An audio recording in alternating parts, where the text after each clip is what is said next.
Shalom Bapak Ibu Saudara yang terkasih dalam Tuhan Yesus Kristus, atau sukacita kalau pagi hari ini saya boleh menjumpai Bapak Ibu Saudara lewat program Thanks God It's Monday. Satu anugerah kalau kita boleh ada sebagaimana kita ada hari ini.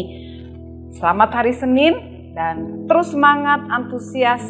Hari ini harinya Tuhan, mari kita bersukacita. Biarlah kita buat hidup kita lebih hidup. Tema pagi hari ini, bikin hidup lebih hidup.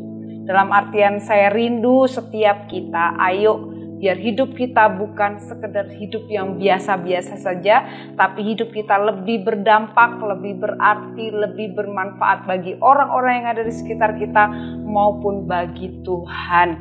Bapak Ibu Saudara, saya terinspirasi dari kesaksian seorang dokter dari Singapura, yaitu Dr. Richard Teo Ken Siang.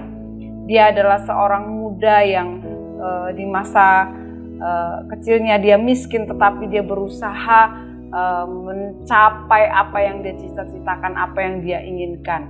Dan di dalam konsep pandangan dia bahwa saya harus berhasil, saya harus sukses, dan ujung-ujungnya kesuksesan keberhasilan itu bisa didapat ketika dia kaya. Dan kekayaan menjadi fokus hidupnya, dan dia berusaha menjadi seorang dokter kecantikan, dokter bedah plastik. Dan ternyata di situ dia punya nama besar, dia mencapai kesuksesannya, dia menginginkan apapun bisa dibeli. Dan ketika dia di puncak kesuksesannya, temannya mengajak dia untuk pergi ke gereja, dan dia berkata, sorry, saya harus sekolah, saya harus mengurus ini dan itu, saya harus melakukan ini dan itu, dan tanpa Tuhan pun sebenarnya saya bisa. Dan ketika temennya ngajak lagi dengan angkuhnya, dia bilang, kalaupun Tuhan pengen saya pergi ke gereja lagi, Tuhan akan memberikan tanda. Dan benar Bapak Ibu Saudara, di tahun 2011 dia divonis kena kanker paru-paru stadium 4B. Dan di situ dia mulai kelabakan, padahal dia hidup sehat, dia makan sehat, dia berusaha untuk olahraga, dan banyak hal dia sudah lakukan. Dan ketika dia mendapatkan itu, mulai ada satu pertanyaan, mengapa harus saya yang kena, padahal keluarganya adalah perokok berat dan dia tidak merokok, dia hidup sehat, tapi kenapa? Dan di titik kegalauannya dia bertanya sama Tuhan, kenapa Tuhan?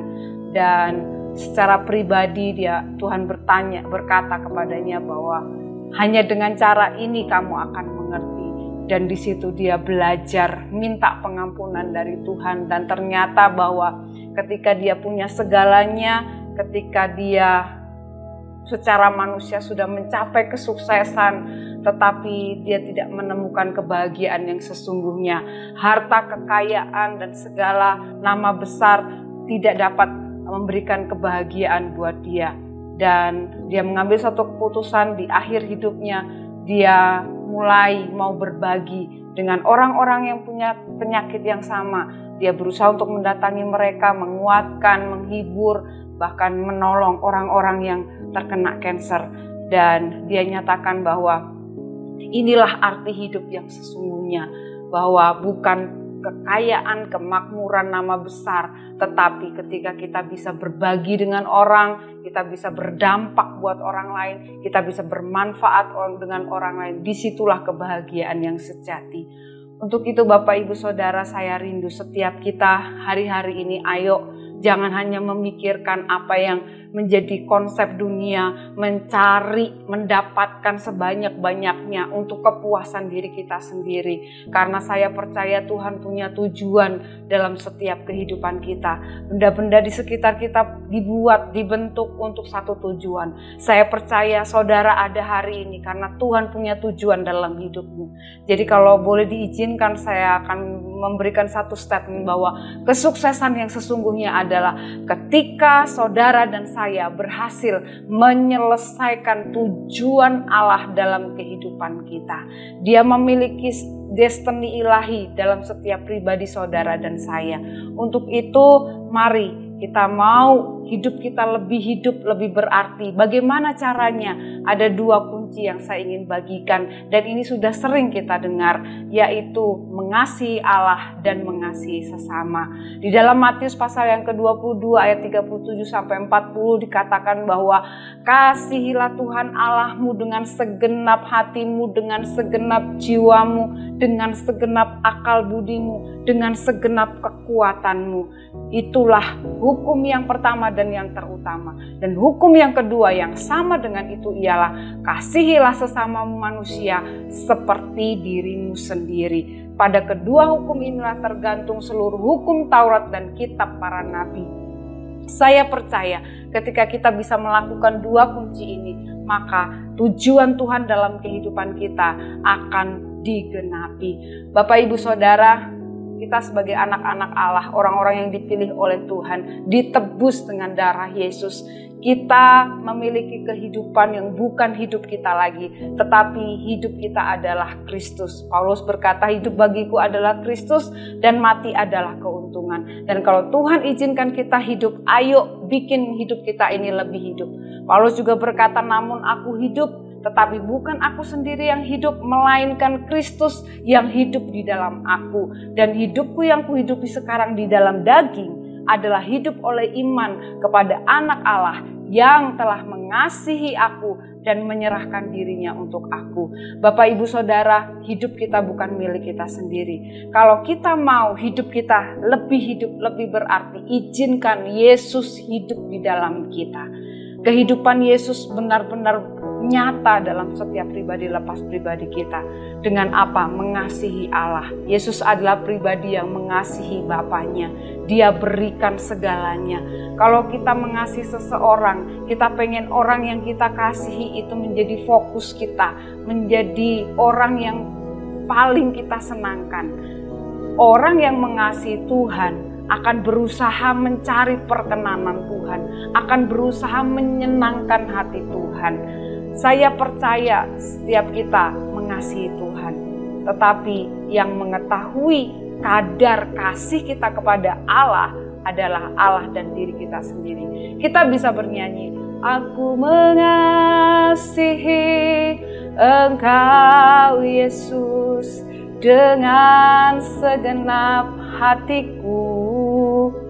Kita bisa nyanyi dengan sungguh-sungguh, dengan penghayatan, tetapi kasih kita kepada Tuhan harus dinyatakan direfleksikan dalam kehidupan kita dari hari lepas hari, dari setiap tindakan tingkah laku kita.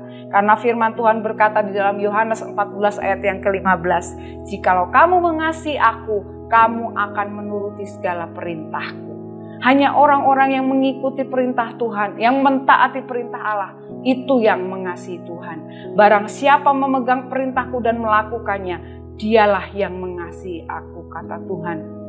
Bapak, Ibu, Saudara, bukan hal yang mudah untuk kita mentaati apa yang Tuhan mau. Kita harus berani mati bagi diri kita sendiri. Bukan lagi aku yang hidup, melainkan Kristus yang hidup di dalam aku.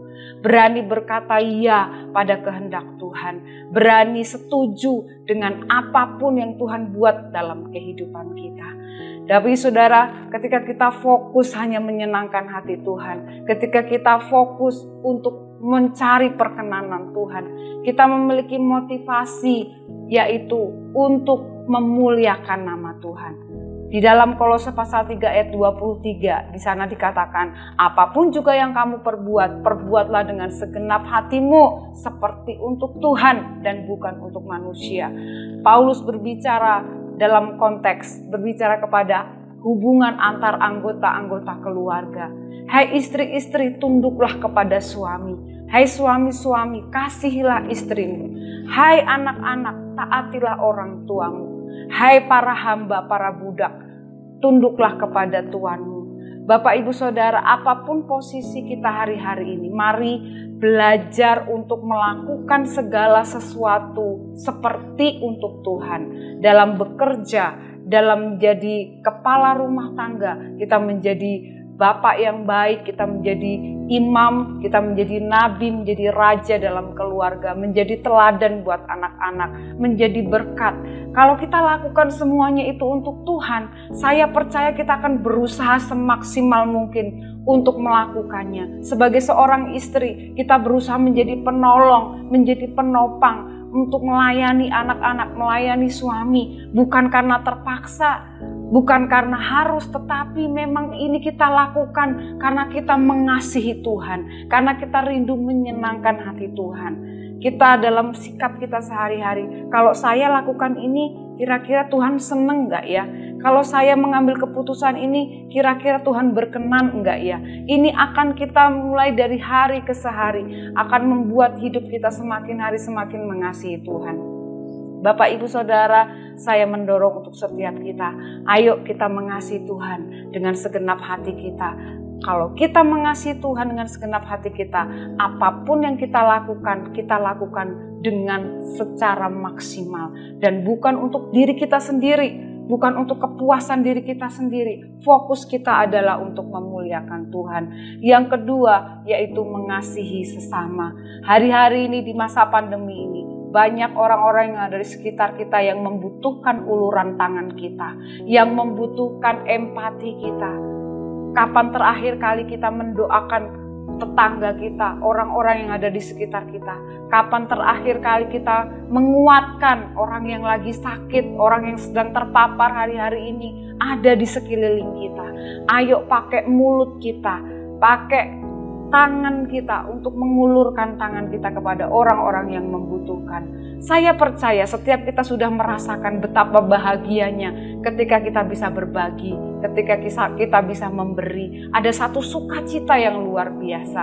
Bapak, Ibu, Saudara, Mother Teresa pernah berkata bahwa tidak semua orang bisa melakukan perkara-perkara yang besar, tetapi setiap orang bisa melakukan perkara-perkara yang kecil dengan hati yang besar, dengan kasih, dengan cinta yang besar. Mari lakukan segala sesuatu yang bisa kita lakukan dengan ketulusan, dengan takut akan Tuhan, hati yang mengasihi Tuhan. Kalau kita punya hati yang mengasihi Tuhan, otomatis kita akan melakukannya untuk menyenangkan hati Tuhan. Dan ketika kita berbagi kepada sesama, kita memberi apa yang kita bisa beri, kita akan menyenangkan hati Tuhan. Karena apa? Kasih kita kepada Allah tercermin dari kasih kita kepada sesama manusia. Tidak mungkin kita mengasihi Allah yang tidak kelihatan, tetapi kita tidak bisa mengasihi orang-orang yang ada di sekitar kita. Bapak, Ibu, Saudara, apapun yang kita lakukan itu bernilai kekekalan. Tuhan memperhatikan dan menilai setiap apa yang kita kerjakan. Mungkin kecil, mungkin orang tidak memperhitungkan, mungkin orang lain tidak memperhatikan, tetapi terus jangan jemu-jemu berbuat baik, terus kerjakan, menabur apa yang kita bisa tabur. Bapak, Ibu, Saudara, saya rindu setiap kita. Ayo pakai hidup kita untuk memperdulikan orang lain. Pakai hidup kita untuk menjadi saluran berkat buat orang lain. Disitulah hidup kita menjadi lebih hidup. Disitulah kita menemukan bahwa kehidupan kita memiliki nilai. Bapak, Ibu, Tuhan Yesus pernah memberikan satu pengajaran di dalam Matius pasal yang ke-25. Di situ digambarkan tentang ketika Tuhan Yesus datang pada kali yang kedua. Yesus berkata bahwa mari hai kamu yang diberkati oleh Bapakku, terimalah kerajaan yang telah disediakan bagimu sejak dunia dijadikan. Sebab ketika aku lapar, kamu memberi aku makan. Ketika aku haus, kamu memberi aku minum. Ketika aku orang asing, kamu memberi aku tumpangan. Ketika aku telanjang, kamu memberi aku pakaian. Ketika aku sakit, kamu melawat aku. Ketika aku dalam penjara, kamu mengunjungi aku. Lalu orang-orang bertanya, kapan Tuhan aku melihat engkau telanjang, melihat engkau kekurangan, melihat engkau lapar dan haus? Lalu Tuhan berkata, sesungguhnya segala sesuatu yang kamu lakukan untuk salah seorang dari saudaraku yang paling hina ini, kamu telah melakukannya untuk aku. Bapak, Ibu, Saudara, Mungkin kita hanya melakukan hal yang kecil buat orang yang lemah, tapi Tuhan memperhitungkannya. Setiap tindakan kita bernilai kekekalan. Janganlah tiap-tiap orang hanya memikirkan, memperhatikan kepentingannya sendiri, tetapi kepentingan orang lain juga. Saya mendorong untuk setiap kita, ayo hari-hari ini justru waktunya untuk kita menunjukkan kasih kita kepada orang-orang yang ada di sekeliling kita. Bertolong-tolonganlah menanggung bebanmu, demikianlah kamu memenuhi hukum Kristus. Tuhan rindu setiap kita menjadi saluran berkat buat orang-orang yang di sekitar kita. Saudara rindu hidup saudara lebih hidup, saudara rindu hidup saudara lebih berarti. Yang pertama, kasihi Tuhan dengan segenap hatimu. Mari kita lakukan segala sesuatu, bekerja, beribadah, berumah tangga, apapun yang kita lakukan untuk Tuhan. Dan yang kedua, mari kita mengasihi sesama kita. Mari kita berdoa Bapak Ibu Saudara. Terima kasih buat kebenaran firman-Mu yang begitu simpel Tuhan. Tapi tidak mudah untuk melakukannya. Kami minta kemampuan Tuhan untuk kami memiliki hati yang sungguh-sungguh mengasihi Tuhan, hati yang menghormati Tuhan, hati yang tulus mengerjakan segala sesuatu seperti untuk Tuhan. Posisi apapun kami, di tempat pekerjaan, di rumah tangga, di pelayanan, dimanapun Tuhan tempatkan kami mau melakukannya dengan ketulusan hati, dengan sekuat tenaga, semaksimal mungkin, supaya kami memuliakan nama Tuhan. Dan kami mau mengasihi orang-orang yang ada di sekitar kami. Ajari kami untuk memiliki belas kasihan, kepedulian kepada orang-orang yang membutuhkan pertolongan. Karena kami percaya setiap tindakan kami, tingkah laku kami itu bernilai kekekalan. Ini kami anak-anak-Mu Tuhan, dimanapun kami berada, Engkau berkati dan Engkau pakai kami menjadi terang Kristus. Karena bukan lagi kami yang hidup, melainkan Kristus yang hidup di dalam kami. Supaya orang-orang melihat bahwa Yesus hidup di dalam kami. Terima kasih Tuhan Yesus. Dalam nama Yesus kami berdoa, kami mengucap syukur. Haleluya. Amin. Tuhan Yesus memberkati Bapak Ibu Saudara. Tetap semangat. Haleluya. Amin.